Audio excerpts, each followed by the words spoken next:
Good morning, everybody. Everyone having a good time today? Apologize for the slight delay. We had some technical difficulties getting our tags together. Why don't we introduce ourselves at the panel, and then we'll get started. My name is Gary McGuigan, Project Executive with the Maryland Stadium Authority. I'm David Wraith. I'm the Chief Financial Officer for the Maryland Stadium Authority. I'm Larry Flynn. I'm the Director of Facilities Design and Construction for the Baltimore City Schools. Brian Boone, Manager, Minority Women's Business Enterprise Department, Baltimore City Public Schools. So we have a PowerPoint just to describe what the School Act is, give you some perspective of the program, a little bit of the history, and also opportunities out there within the program. So basically, the act that was passed is a partnership between the Stadium Authority, city schools, Baltimore City, and the IAC, which is the Interagency for Construction from the state. And one of the first things that needed to happen was a memorandum of understanding between the four parties. The law basically outlined 16 key business points to implement the program, from anywhere from how to work together to ensuring that schools were closed and maintained to having the community engaged. So it was a pretty intense document, and that was passed a couple of weeks ago. Next slide, please. So in terms of implementing the program and the act itself, the MOU, we set up a whole bunch of committees to do certain things. And one is the executive committee, which is comprised of each of the four parties. Each party will have a vote, and the executive committee really is the head committee for the implementation of the MOU. We also have a collaborative group, which is comprised of the city schools, and MSA, and their job really is to create opportunities for local hiring, achieving the MBE goals, and also having an apprenticeship program. And we're looking at the executive order that came out about a month ago from the governor on guidelines on how to implement apprenticeship programs. So they will be engaged with various groups, getting information and coming up with a recommendation on how to maximize those opportunities. We also have a coordinating committee, which is comprised of a lot of city departments, city schools, and the Stadium Authority. And they're really focusing on the local aspect around the schools, the recreational and community engagement, and coming up with ways of not just investing in schools, but looking how the schools impact the surrounding areas. And we have a STAT committee, which is chaired by us, the Stadium Authority, which is responsible for reporting, doing this in an open environment, monitoring the goals of the program as it pertains to schedule, budget, MBE, local hiring, even maintenance. There's a whole list of items that the STAT committee will be reporting on in an open setting at certain times of the year. All these items, the MOU is actually on our website, which is listed on the first page. It's a pretty long document, but there's a lot of good information there if you want to really delve into it.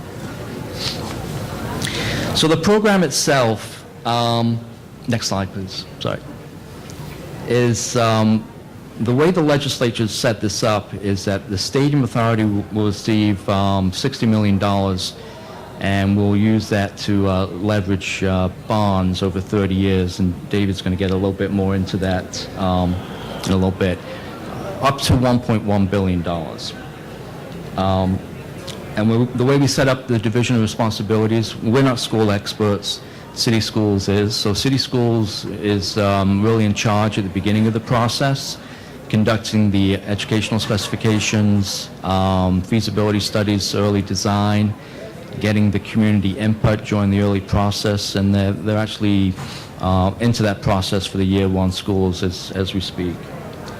The role of the IAC really doesn't change, especially in the early process. It changes a little bit later on in terms of administration.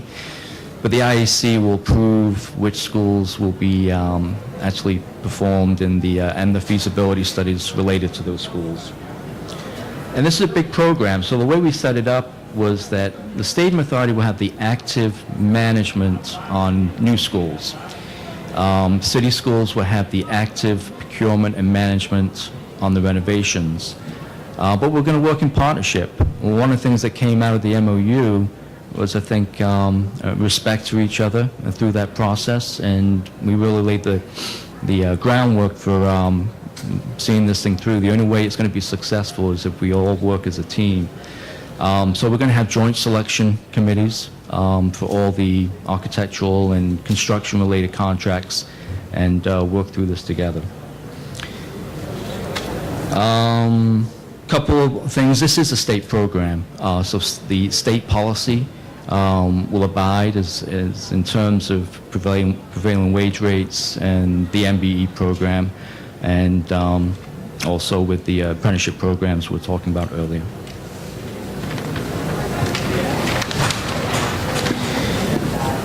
In terms of schedule, just to give you a little bit of history. So the legislature passed the bill in April, and the governor signed it. We started right away, the 4 groups, working on the MOU because nothing could start until we agreed on those 16 key business points and how we're going to work together.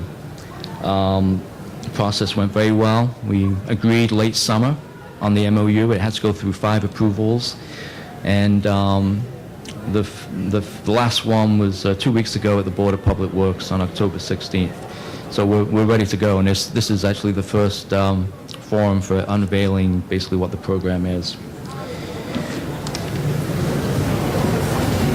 Next slide, please. In terms of next steps, City Schools, as I said, is undergoing the feasibility studies, which are expected to be done by the end of this year. We are also anticipate the first RFPs for architectural services going out probably in the next 4 to 6 weeks. Early next year, we will look at the CM services for pre-construction. We anticipate that design will start next summer on the Year 1 schools, and that construction on the Year 1 schools will start at the end of 2015. Next slide, please. With the need for bonds tied to the construction starts, we're looking at the bond council being engaged probably spring, summer, fall of 2015, and then after construction start, the Year 1 schools complete 2017. The whole process, the whole program, we anticipate being about 6-7 years to build the 30-35 schools that we think we can leverage the bonds to do. And Larry, you ready? The AE, that's Architect Engineer Selection Process.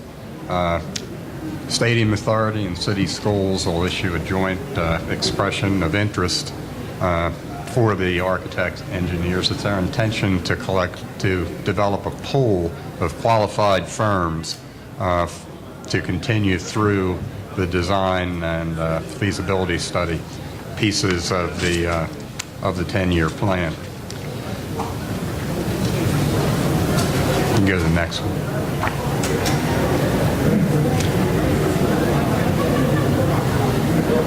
Go back one, I'm sorry. I have one in between there. The AE selection process. There we go. There we go. Okay. Okay, the Year 2 feasibility studies will have individual competitions within the pool of firms that will happen through an RFP process. The selection committee will shortlist firms for interview stage and ultimately select a firm out of the the ones that are on the short list. Design services will have individual procurements after the feasibility study completion within the pool of firms through another RFP process. So just because somebody would get a feasibility study doesn't necessarily mean that they would also be doing the design, but they could. The selection committee will shortlist firms for interviews and select for the design services, just like we did for the feasibility studies. The CM selection process is very similar. We'll again issue a joint RFP. The intention is to utilize CM at risk for the majority of the procurements. Some will be agency, but the majority will be CM at risk. MSAs are going to advertise on eMaryland Marketplace, the Stadium Authority website, and with local trade and professional organizations. As with the AE selection, once again, the selection committee will determine a pool of qualified firms.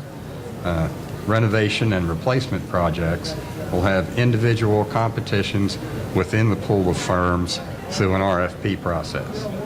The selection committee will again shortlist the firms, go through interviews and evaluations, and ultimately select a CM for each individual project. The selection criteria will include technical qualifications and price. The price component includes pre-construction fee and general conditions. So after pre-construction is over with the CMs, the contract would change to an at-risk relationship after the trade bids are received if we can negotiate a successful guaranteed maximum price. Okay. Next slide, please. For the financing side, as stated earlier, the Stadium Authority is allowed to issue up to $1.1 billion in debt over the program. The driving force behind the $1.1 billion will be the interest rate that the market currently is at when each of the bond series is put out. This debt is basically secured by the revenues that have been identified in the bill. It is a pledge to the bondholders. This is not tax-supported debt in any way and is not included in any of the capital debt affordability calculations by the state of Maryland.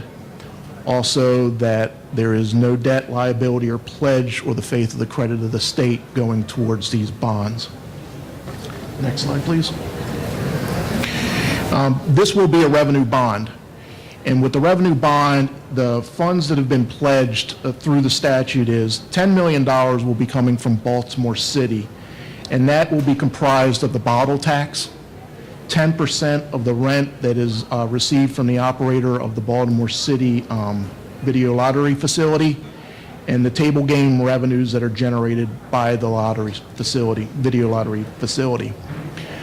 One key component to this whole thing is that if all three of those fail to generate $10 million, we have an intercept provision that we can go to the comptroller's office and ask to take any income tax revenues due to Baltimore City in order to secure the $10 million pledge.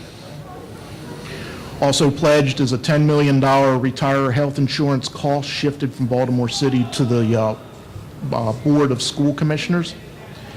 The state of Maryland has pledged $20 million in state lottery, and the Baltimore City Board of School Commission has pledged $20 million of their general state school funds. Those monies will be used to leverage as much debt as possible. And the debt can never exceed the $60 million. Next slide, please. I anticipate, as the way the statute was set up is there needs to be a group of schools identified either for replacement or renovation. Based on that, we will generate a financing plan that will determine the amount of debt needed for that particular series. That financing plan is submitted to the General Assembly, to the fiscal committees and budget committees for their approval. Once they have agreed to this, it's presented to the Board of Public Works, and then we can move forward with issuing the debt. I see that we will probably issue between 3 to 5 series of bonds over the life of this particular program, and we will probably issue anywhere from $150 to $250 million for each of the series. Again, these are tax-exempt bonds, they're a revenue bond, and there will be a reimbursement component to the bond because of the early money that will be spent on the architect and engineering fees. We are probably looking to put together the first financing plan sometime in the spring or mid-2015 with the idea of issuing bonds in the fall of 15 or in the winter of 15. And again, each series will be based on the school and the expected costs associated with those schools. Next slide, please. We expect to sell these bonds competitively, so we will probably put RFPs out requesting proposals for underwriting. We would expect to have an MBE component to the underwriting. We would probably look for co-managers to also be presented with each of the proposals. Not knowing the size of the bonds and the market conditions, we just think, with the co-managers that this may allow us to try to get as many investors to the table to make sure that we can sell these bonds and get the best interest rate possible. The other thing that I would request under the underwriter would be, some type of creative financing. I know there's programs out there. The one that has come to my attention recently is, I believe it's called the Community Revitalization Act, in which certain banks, may be willing to purchase certain amount of paper, in order to put this into their portfolio. It's new to me, but this is a creative idea that, these are some of the things that we're looking for. At the end of the day, again, we have $60 million to spend annually on debt service. But I would like to see how close I can get to that $1.1 billion cap, understanding that we are, kind of subject to what the interest rates are at that time when we issue the debt.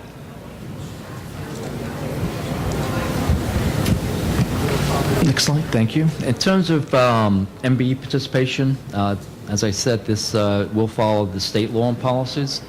But we did agree to work with the city MBE office to maximize the message out there, so as many city certified MBEs would know about the program and potential opportunities.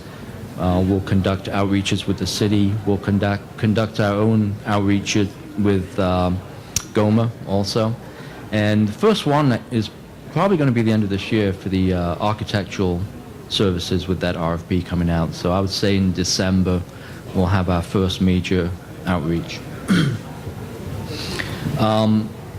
We follow the MBE law, so for each project we'll look at the project, the opportunities, and set the MBE goal, I think just as any other state agency does. And we also have the collaborative group to get the message out to the MBE community. So we're hoping for a great deal of participation, and we even agreed in the MOU to the language of maximum inclusion, just to show that we're serious about this. In terms of opportunities for local hiring, the collaborative group will work with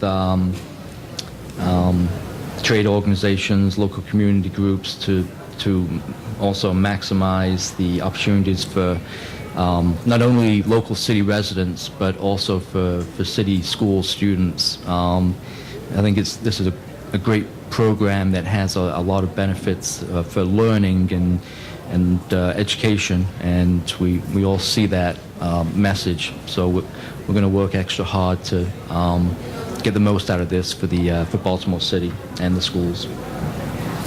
And we'll be working with the Mayor's Office of Employment Development in respect to the local hiring and getting people working again in the city. So I refer to the year one projects that are currently in feasibility study. So we're looking at probably 12 to 14 schools in the year one package. and out of that, probably somewhere between 3 to 5 new schools, with the balance being renovations. And one of the reasons that these schools go under a feasibility study review is to determine whether it's a renovation or a new school. So next year we'll be hopefully in design of 12 to 14 schools in the year one, and we're looking at basically 3 years of schools to get to the 30 to 35 schools that we think the program can leverage. So goals and commitments to you and the rest of the community and to the state and the city. One is deliver quality schools on time and on budget. To conduct the program in a fair, competitive, and process. That's one thing that we've always taken a lot of pride in at the Stadium Authority. Maximize MBE outreach inclusion, and maximize the opportunities for city school students and city school residents. And also with the training, with the apprenticeship programs that the governor signed with his executive order, is to get people learning as we go through the program and coming out in a better place. So that is the big picture of the whole program.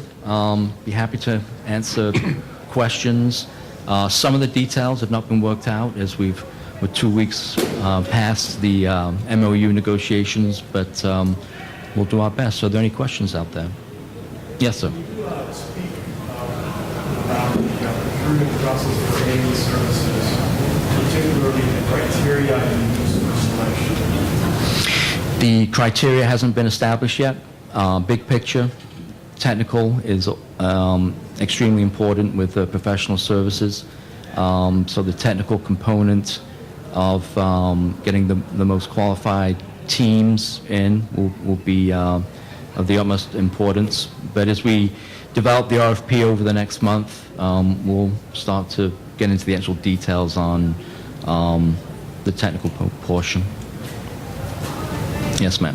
Will the qualifications be the same for the RFP for the city schools and for MSA? Will it be the same RFP process? Yes, for the one thing, so we didn't want to confuse everybody, because there are two procurement processes going on, the Stadium Authority and city schools. One thing we've agreed to is that for the architectural RFP, we're going to have a pool of these pre-qualified teams that we will select early next year, and we'll both pick from that pool for a certain length of time, a year, maybe 2 years, for individual projects. So it'll be one singular process to get to the pool. After that, in the proposal stage, when we're ready for actually designing schools, there will be individual processes, either city schools for renovations or MSA for new, from that joint pool. Yep. And so that pool, is that made up of the architects and engineers that Baltimore City already has in a pool, or is this now opened up to everyone? This will be an open process, a new process that we will hopefully issue an RFP for in the next 4 to 6 weeks. So we're starting fresh, and whomever would like to apply, they're welcome to do so. But we are looking for teams, so it's not just the lead architect. We'll be looking for teams of engineers, architects with the MBE component that we establish. So it's going to be a pretty lengthy process narrowing that down, especially coming up with the technical data as to how we're going to select the qualifications for the actual pool of consultants. Yes. Last I checked, there are no minority brokerage firms in the Baltimore region who can actually sell these bonds. So I think it's really going to be important that the minority component of whoever you select is scrutinized and that they specifically reach out to those minority businesses who can provide some supporting services to them. This is $1.1 billion is a big number. And I want to make sure that some of that money comes into my neighborhood, serving people that live in my neighborhood on the property. And that's critically important. And I'm asking you all, to ensure that minority businesses are definitely, not only slides sound good, but there needs to be a survey to ensure 1.1 million gets treated as a violation. And I'm going to do everything I can to ensure that you live up to that goal. Yeah, we will live up to, the state law, and we've actually gone beyond that with the pledge in the MOU, with maximizing inclusion. And if you look at our track record with regards to MBE, I mean, the last big project we did in the city was the Coppin State Physical Education Complex, and we achieved a 43% MBE goal at the end of that project. So it's something we take extremely seriously.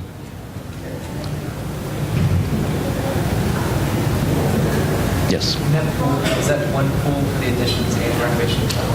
Yes. No, it'd be one pool for the pre-qualified piece, yes. How many firms are you anticipating selecting for that pool? It depends how many is qualified. I mean, we don't have a set number. There's a lot of interest in this program, as there should be. And we want to maximize opportunities. It's a lot of schools, a lot of work out there, but we don't have a number in mind. Yes, ma'am. Where can I find details on this executive order? It's on the governor's website. Yes. No, he issued this probably about 4 or 5 weeks ago, and basically what it does is it allows for the technical portion of a procurement to be analyzed and graded in terms of how a contractor is going to utilize the apprenticeship program, and it allows a contractor to pick union or non-union apprenticeship state-approved apprenticeship programs. But it should be on his website. If not, send me an email. I'll leave you my card, and I'll dig it up. Minority businesses certified in the city's MBE program may not necessarily be state certified in the reciprocity. No. No. This will strictly only recognize state-certified, Maryland MDOT state-certified firms. So one push that we are doing is encouraging city-certified firms to get state-certified. What are the distinctions? Between the state certification and Baltimore cities? Well, the state certification serves the state of Maryland. What would you say? Are there significant differences in what the hurdles are to become state certified? I don't have that, but I can get that from MDOT in the city if you need it. But they're very similar. They're very similar certifications. I'm concerned about barriers. Are there barriers that would preclude minority businesses in Baltimore from getting certified at the state? I've been state certified and city certified. It's harder to get certified in the city than the state. Okay, thank you. You mentioned that the firms that do feasibility studies are not necessarily precluded from doing graduate design work. Right. Yep. When you mentioned that, I'm assuming you mentioned 3 years, that means now they should follow this 5-year turnaround with all these schools? That what you mentioned 3 years? What were the 3 years when you mentioned 3 years? From what we expect to leverage out of the $60 million a year, we think we can leverage 30 to 35 total schools. So we have year 1, year 2, and year 3 of schools. So right now, the feasibility studies are being done in year 1. Year 2 will be next year, and then year 3 will be after that. So it's 3 years of of a program that's going to be flowing out. So that's where, with construction starting in late 15 and finishing the summer of 17, 3 years of that, we anticipate the whole program taking 6-7 years and ending in 2020. Yes, sir, I know you've been waiting. On the buildings that may be closed, are you looking, as part of the program, to look at repurposing or some form of community redevelopment for those sites as part of this program? That's being looked at between us and the Department of Planning in Baltimore City. There's also requirements in the MOU in regard to surplusing the buildings back to the city. And the city is in the process of neighborhood and community planning to try to address the 26 buildings that we already have identified as will be closed during the period of the plan. So to answer your question, we don't want to have buildings sitting there and being broken into, neither does the city. Right. So Whether they would be funded under this? no, they wouldn't be funded under this program. They'd be funding under either city funding or a P3 type of situation with a private developer. Okay, and I assume the buildings will be, we're looking at targeting LEED certification On the new buildings, yes, or even the it's a minimum of LEED silver on the new, including the retrofits? yes. Yes, sir. I'm not excited about this school. My question was, MBE is a trade that we do going to work in the last thing. MBE usually is 35%. Meaning, is it going to be done with a reconsideration by businesses, not a business, meaning 35% of the businesses that are engaged are MBE, or it's going to be a dollar? Dollar amount. A dollar amount.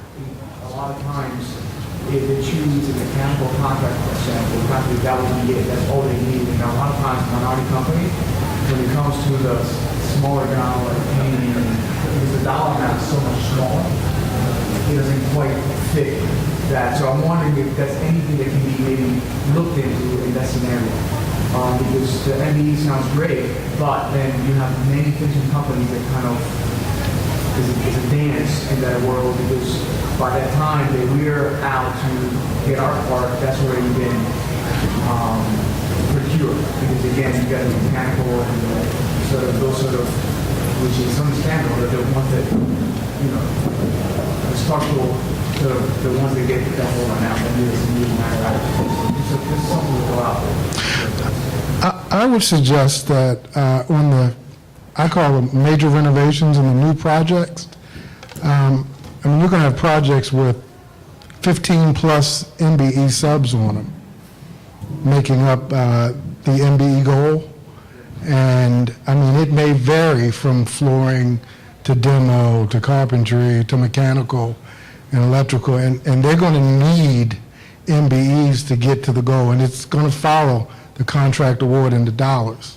That's how the program works. So would it be by division? I understand, but Yeah. just the reality of, I've been in this since '96, so we've been around for a long time based on my point. It's just what I come against constantly. So just because I'm so much late in the game on the last sort of group, it's very, again, if it's a dollar amount, a mechanical company is, they a lot more. You see what I'm saying? I understand. The reason I'm saying that is because if it's by division, it'll be fantastic. For example, Division 9, 35% of that makes sense. Or Division 3 or Division, you see what I'm saying?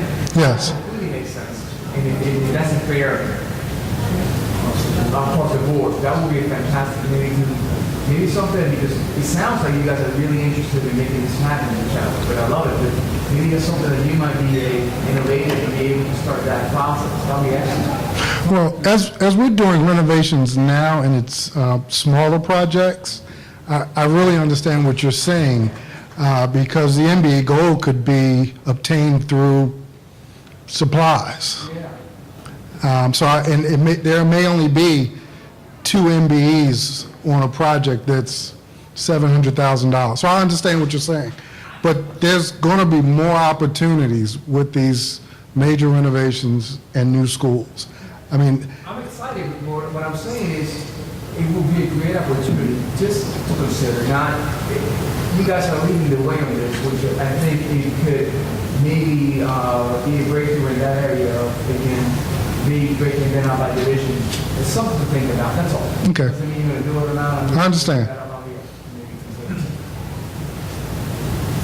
Starting the year two feasibility studies, are you guys doing those internally or externally? And then externally, are you pulling from that same pool? From the same pool. So the AE firms that are doing year one feasibility studies are already in a pool?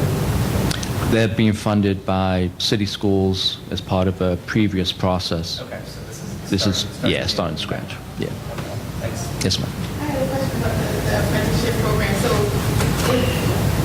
just want to understand correctly, with the apprenticeship program, is there going to be a sort of requirement for the contractors to incorporate an apprenticeship program within the getting the work done on this? And if it is going to be a requirement for that, do they have to select from a specific pool of apprenticeship programs that has already been pre-approved by the governor? Did I have that right? We don't have the details worked out, but big picture, the answer is yes. And it will be taken into account when we select the contractors to what kind of plan they put forth. But we don't have the actual details of how it's going to be done. But the executive governor does, the executive order does refer to state-approved apprenticeship programs, which is under DLR. Yes, sir. What are the average size of renovation projects? The average size? They run anywhere from 400 students up to about 1,200. The average is probably going to be about 600, 650 student-wise. Excuse me, do you have ME participation on the feasibility side as well? Yes. It's under the existing requirements contracts that the pool of architects has now with Baltimore City Schools, and the MBE goals on that particular contract are 27% minority, 10% women. This is the city's set of goals that contract was based on. Is there anybody that monitors the GC, the general contractor, who gets it to make sure he spent the 35% with MBE? Yes, that'll be my office. Would you like a card? Yes, ma'am. In the city's minority business program, they have no penalties, they have no sanctions, they have no adverse actions that can be taken for a prime contractor that does not comply. Does the state? Is BART folks or not? The state does have a fraud hotline that you can report to through GOMA, Governor's Office. And your oversight. Well, I work for the city, Okay, well, who but you asked about the state. I can follow up. During the summer, the Governor's Office of Minority Affairs did put in liquidated damages as a requirement under new contracts, which if they fail to utilize the MBE to the percentage, they would be potentially responsible for the difference between what they committed to and to what they actually paid out.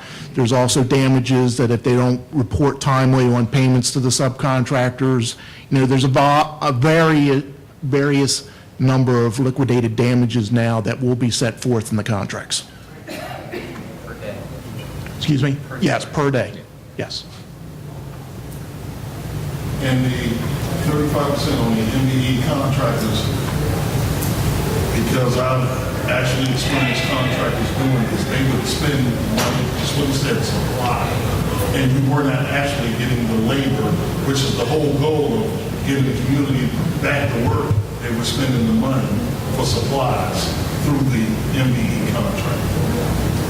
So is this actually going to be 35% with the MBE contractor so he can hire the local Baltimore residents to put them to work? Well, first of all, this is under the state guidelines, and the state MBE goal is going to be 29%. But again, each contractor will be responsible for creating an MBE plan that will be presented at the time that they submit their bids. The plan will be reviewed and to determine whether, it's an acceptable plan and, try to figure out, is it a plan that makes sense and can they eventually meet the goal? Because at the end of the day, they will be responsible for the liquidated damages that if they don't succeed, they're going to end up paying. So as far as those feasibility studies, is that open to all firms, or did you say it's only existing firms that hold the contract? The year one feasibility studies are being done by firms that were on the existing contract. The year 2 and 3 feasibility studies are open to anyone who gets on the list. In other words, the RFP or the expression of interest goes out to anybody can put in for that to become. That goes towards year 2 and 3. Right. After year 1. Right. One more question. Is there going to be an outside program manager to assist with this program? There is a RFP on the street right now, looking for a program manager who has done this before with a $1 billion program that can give us advice and supplement our staffing. And if you want more information about that, we can talk afterwards. If you think that's of interest. Yes, sir. The current contract holder for feasibilities of the architects, is that available? Yes. Where would we be able to get that? I don't believe it's on the website. If you give me a card, I can send you the list of the ones who are on that particular contract.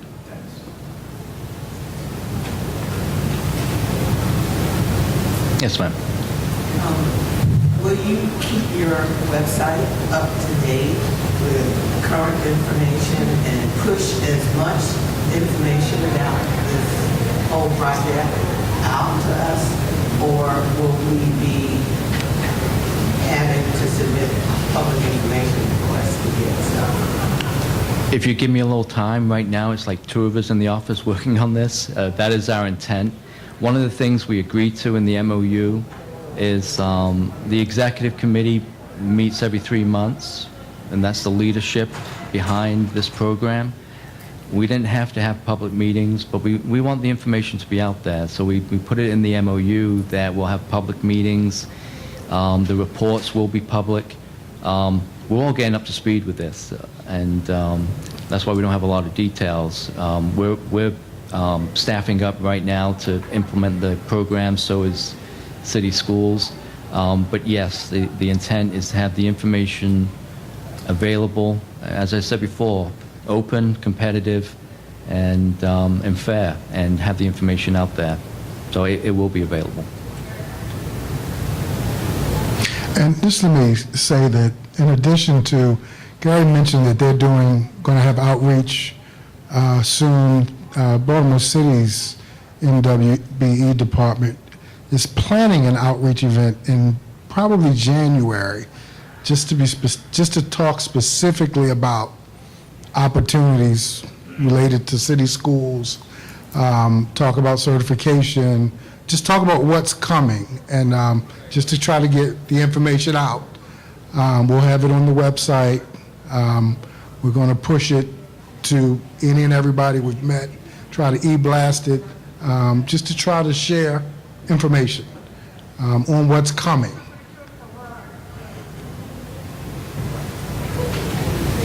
This is an awesome learning opportunity for the students themselves, the schools that you can bring there. Are you looking to try to incorporate some educational programs such that students can be exposed to every aspect of this type of project, from the design to the construction components program? Yes, we are. The Office of Learning to Work, which is run by Michael Thomas at Baltimore City Schools, is looking at incorporating job shadowing, some apprenticeship type work, other things along those lines. It's in its preliminary stages right now as to how much of that he can do, but just about everybody supports that, and we expect that to happen.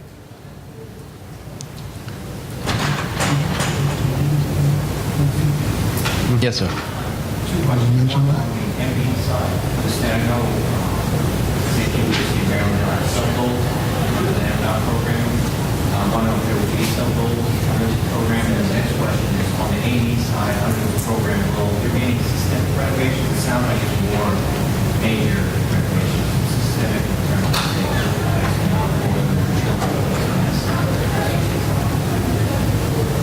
Well, we're doing those type of renovations now. Right, under this program, it's all either full-blown renovations or replacement schools. If our CIP funding stays the same as it is now, we'll be doing the roof replacements, boilers, and other stuff, just like we always have, plus that comes under maintenance in some cases, too. And also to answer the question on the sub-goals, since this is a state MBE program, we will, require the sub-goals that have been set by MDOT for construction and A&E. Any other questions? All right, well, thank you for the opportunity, and we look forward to hopefully working with you.